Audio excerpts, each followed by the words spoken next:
नमस्कार, मैं हूं आकर्षण उपल और इस समय आप ये सीधी तस्वीरें देख रहे हैं करनाल नगर निगम से, जहां पर अब हमारे साथ जुड़ेंगे करनाल के जॉइंट कमिश्नर गगनदीप सिंह। दोस्तों, आपके लिए एक राहत की खबर है। जो PMS हरियाणा.com पोर्टल है, उस पोर्टल के अंदर काफ़ी सारे लोगों को दिक्कतें आ रही थी, जो उन्होंने प्रॉपर्टी अपनी रजिस्टर्ड करवाई हुई थी या जो कंपनी की तरफ से सर्वे किया गया था, जिस कंपनी को टेंडर दिया गया था नगर निगम करनाल की तरफ से कि वो लोग अपनी अपनी प्रॉपर्टीज़ के कुछ ऑब्जेक्शंस करवा सकते हैं, अगर उनमें कोई भी इश्यूज़ है वो ठीक करवा सकते हैं। इसको लेकर लोगों को काफ़ी ज़्यादा दिक्कतें आ रही थी। फिलहाल इसकी जो तारीख है वो 30 अप्रैल तक कर दी गई है।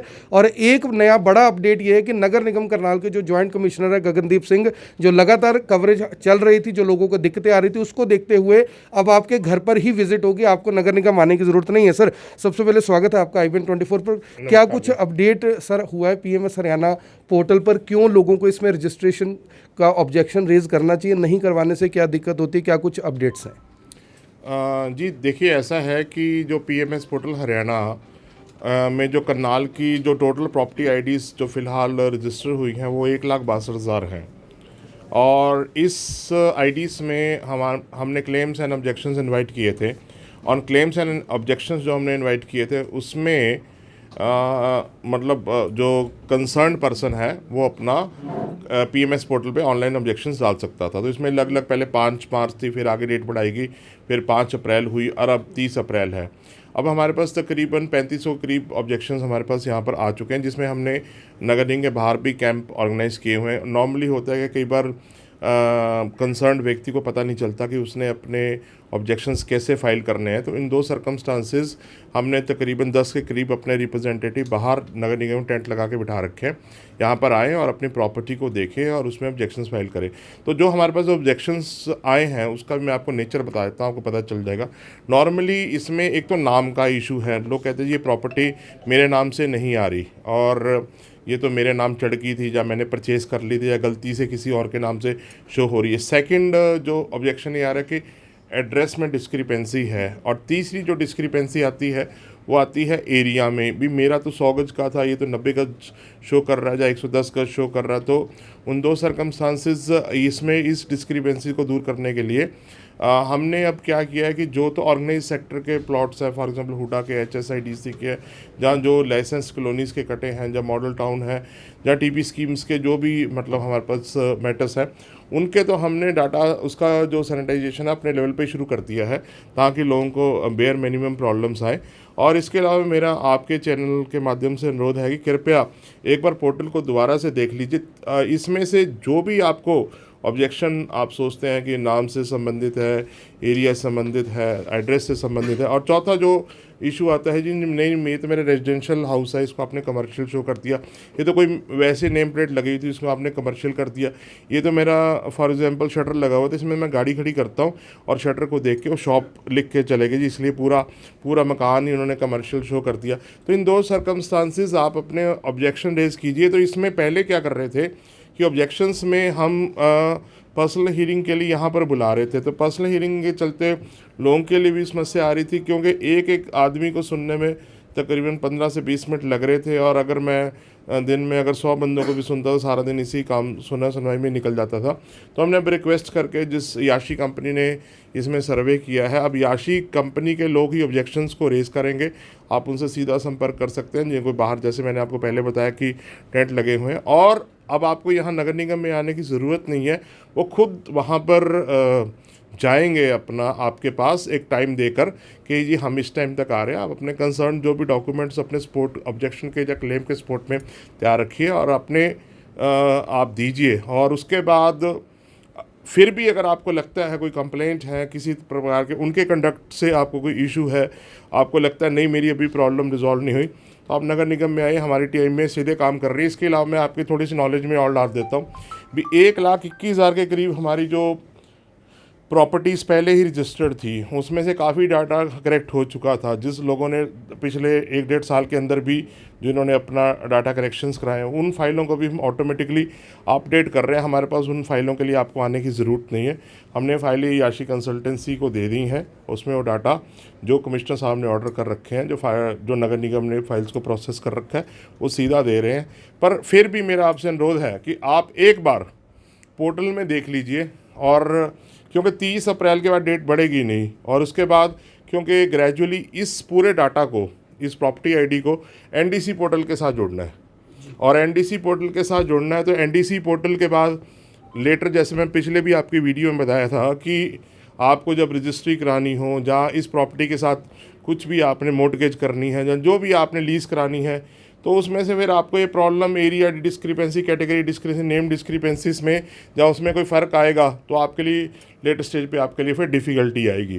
तो आप कृपया इस जितना हमारी मदद कीजिए इस डाटा को सैनिटाइज करने के लिए, और नगर निगम इसको बहुत मेटिकुलसली डील कर रहा है। हम आपकी यहाँ पर पूरी सेवा के लिए बैठे हुए हैं। थोड़ी सी परेशानी की बात ये आती है कि जब सिस्टम चेंज होता है तो थोड़ी बहुत कई बार कुछ टाइम के लिए परेशानी आती है, लेकिन बाद में सहूलियत बन जाती है। जी सर, एक लोगों को दिक्कत ये आ रही है कि जैसे एनडीसी पोर्टल और पीएमएस हरियाणा पोर्टल दोनों अलग अलग हैं। लोगों को दिक्कत आ रही है कि उनके डेवलपमेंट चार्ज उसमें दिखाई दे रहे हैं। लोग कह रहे हैं कि हमने तो पहले से ही नक्शे नुक्शे पास करवा कर, हमारे जो यानी कि फादर थे या हमारे ग्रैंडफादर थे, उन लोगों ने ऑलरेडी सब कुछ पे किया हुआ है। अब हमारे पास ना तो रिसिप्ट है और यहाँ पर पैसा बहुत दिखा रहा है। क्या उस वजह से PMSHaryana.com में कोई दिक्कत आएगी उसको ऑब्जेक्शन रेज करने में? देखिए, पीएमएस पोर्टल अलग चीज़ है और एनडीसी पोर्टल दोनों अलग चीज़ है। पीएमएस का डाटा, पीएमएस बेसिकली क्या है कि प्रॉपर्टी आईडी जनरेट की जा रही है, क्योंकि जो एक्ट के प्रोविजन के मुताबिक हर 6 साल के बाद सर्वे करना होता है, प्रॉपर्टी आईडी जनरेट होती है।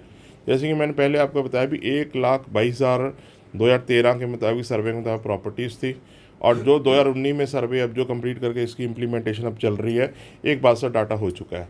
अब होता क्या है कि ये डाटा आगे सिंक्रोनाइज होगा एनडीसी पोर्टल के साथ। पुराना एनडीसी का पोर्टल का डाटा ख़त्म होगा, लेकिन इसी के जो साथ रिलेटेड आपके डेवलपमेंट चार्जेस है, प्रॉपर्टी टैक्स के एरियर्स है, फायर टैक्स है, सैनिटेशन के से रिलेटेड कोई टैक्सेस है, वो आपको पे करने पड़ेंगे एनडीसी पोर्टल पे। तो एनडीसी पोर्टल एक बहुत बढ़िया सुविधा है, जैसे कि मैंने आपको पहले भी बताया है कि आप घर बैठे ही एनडीसी जनरेट कर सकते, सब्जेक्ट टू दी कंडीशन भी आप उसकी सारी टर्म्स एंड कंडीशन को फुलफिल करते हैं। जैसे आपने मेरे को ये बताया कि जी पुराने मकान बने थे, पुराने मकान बने तो कभी उन्होंने डेवलपमेंट चार्जेस भी पे किए होंगे, जहाँ उनका नक्शा भी पास करवाया होगा। जब नक्शा पास होता है डेवलपमेंट चार्जेस उस टाइम लिए जाते हैं, लेकिन अब भी वो एनडीसी पोर्टल पे रिफ्लेक्ट कर रहे हैं। तो उन दो सर्कमस्टांसेस आप एनडीसी पोर्टल को भी चेक कर सकते हैं, उसकी कोई टाइम लिमिट नहीं है। जैसे इसमें 30 अप्रैल टाइम लिमिट है, उसमें कोई टाइम लिमिट नहीं है। आप एनडीसी पोर्टल पे अपने ऑब्जेक्शन रेज कीजिए। हमारे जो इस particular NDC portal pertaining to development charges check कर तो हैं बिल्डिंग इंस्पेक्टर साहब।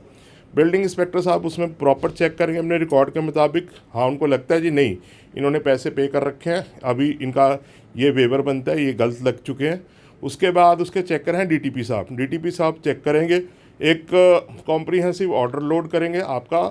अगर आपका ड्यू वेवर बनता हो आपको मिल जाएगा। अगर आप उसको नहीं, क्लेम को कहीं जस्टिफाई कर पा रहे तो फिर वो एज इट इज स्टैंड करेंगे।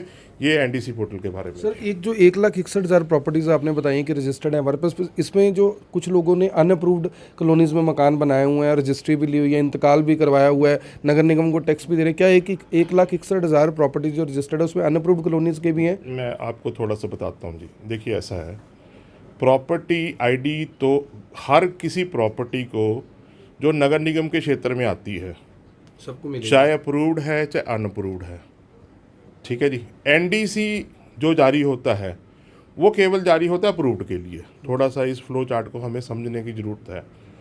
किसी लेटर स्टेज के ऊपर गवर्नमेंट कोई अनअप्रूव्ड कॉलोनी को अप्रूव्ड करती है, ठीक है जी, तो उस कंसर्न्ड अनअप्रूव्ड कॉलोनी को जब अप्रूवल के स्टेटस में आती है तो उसके डेवलपमेंट चार्जेस उनको नगर निगम को दे के फिर एनडीसी जारी हो जाता है। लेकिन होगा क्या कि अगर आपको जी मेरे तो आज प्रॉपर्टी आईडी जनरेट होगी और मैं जी अनअप्रूव्ड कॉलोनी की रजिस्ट्री कराना चाहूँ तो एनडीसी पोर्टल से वो एनडीसी जनरेट नहीं होगा, लेकिन प्रॉपर्टी आईडी जरूर जनरेट हो चुकी है उसकी नए सर्वे के मुताबिक। तो सर, एक और सवाल है, कुछ लोग हैं जो फॉरेन में रहते हैं, जैसे यूएसए से एक फ़ोन आया, बुजुर्ग थे कि भी मैं अभी इंडिया नहीं आ सकता क्योंकि अभी कोरोना का सिस्टम चल रहा है और ये जो पीएमएस पोर्टल हरियाणा गवर्नमेंट ने शुरू किया, मैं उसमें कैसे क्या कोई ईमेल के माध्यम से, वीडियो कॉन्फ्रेंसिंग के माध्यम से, क्योंकि वो लोग भी चाहते हैं सर कि सिर्फ पीएमएस पोर्टल के लिए इंडिया में नहीं आया जा सकता, उनके लिए क्या कुछ रहेगा? क्योंकि डेट तो आप 30 अप्रैल बता रहे हैं। देखिए, ऐसा है, मैंने जैसे आपको पहले बताया कि ये पीएमएस पोर्टल तो अगर आप अमेरिका में भी खोलेंगे, यूएस में भी, जब वर्ल्ड के किसी भी कोने में खोलेंगे तो ये खुल जाएगा, नंबर 1। नंबर 2, उनको क्लेम एंड ऑब्जेक्शन वो डाल सकते हैं। नंबर 3, अगर उनका जो क्लेम एंड ऑब्जेक्शन के कंटेस्ट में जो भी वो अपने डॉक्यूमेंट अपलोड करना चाहते हैं वो डायरेक्ट पोर्टल ले सकता है।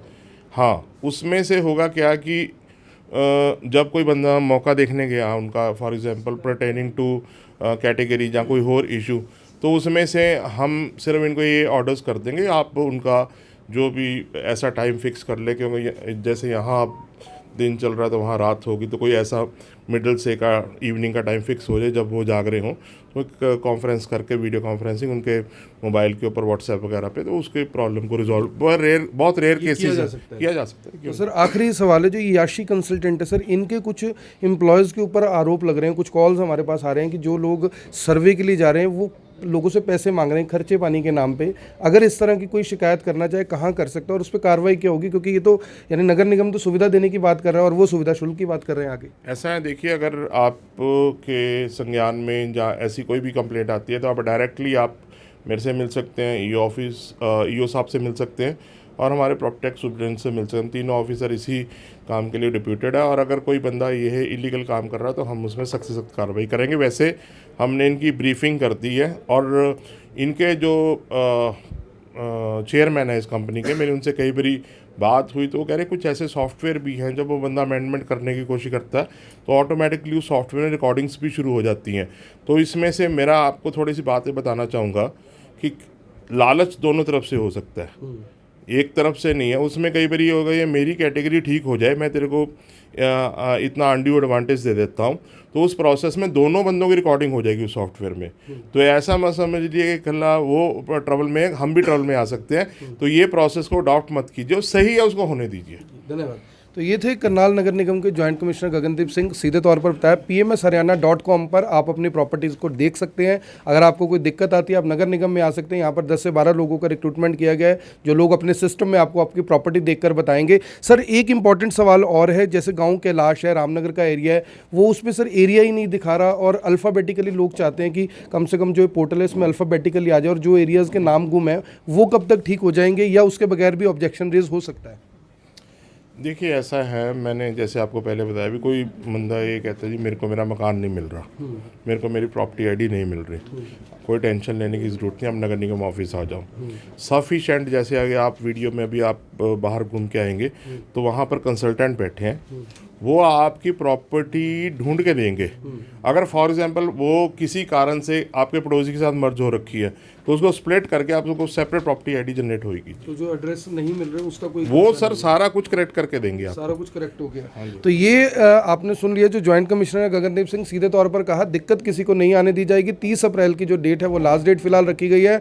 और सबसे बड़ा यानी कि जो राहत है वो उनके लिए जो लोग फॉरेन से कॉल कर रहे थे कि हमारी प्रॉपर्टीज़ करनाल में लेकिन हम लोग फॉरेन के अंदर हैं, उनके लिए भी वीडियो कॉन्फ्रेंसिंग के माध्यम से उन्होंने कहा कि हम बातचीत कर सकते हैं। वो अपना ऑब्जेक्शन pmsharyana.com पर जरूर रेज करें, क्योंकि जो ये पोर्टल है ये पूरे वर्ल्ड में कहीं पर भी खुल सकता है। आप सभी से अपील, इस वीडियो को देखें भी, इसे शेयर भी करें और अपने ऑब्जेक्शन जरूर रेज करें। अगर आपकी प्रॉपर्टी में किसी तरह का कोई भी इशू है, चाहे वो डायमेंशंस को लेकर हो, चाहे वो कमर्शियल और डोमेस्टिक को लेकर हो, किसी भी चीज़ को लेकर हो, उसके लिए आप ऑब्जेक्शन रेज कर सकते हैं। एक मोबाइल नंबर से 3 ऑब्जेक्शन रेज किए जा सकते हैं, 3 प्रॉपर्टीज़ के ऑब्जेक्शन रेज किए जा सकते हैं, ताकि आपको सुविधा मिल सके। और घर ही जो याशी कंसल्टेंट है उस कंपनी की तरफ से जो सर्वेयर हैं वो आपके घर पे आएंगे। अगर आपके ऑब्जेक्शंस ठीक होंगे तो उनको तुरंत मौके पर ही ठीक किया जाएगा। आप सभी लोगों से अपील, इस वीडियो को देखने वाले इस वीडियो को जरूर शेयर करें। आप देख रहे हैं ABN24, मैं हूं आकर्षण उपल अपने सहयोगी रिंकू कौशिक के साथ, आप सभी के साथ लाइव। धन्यवाद।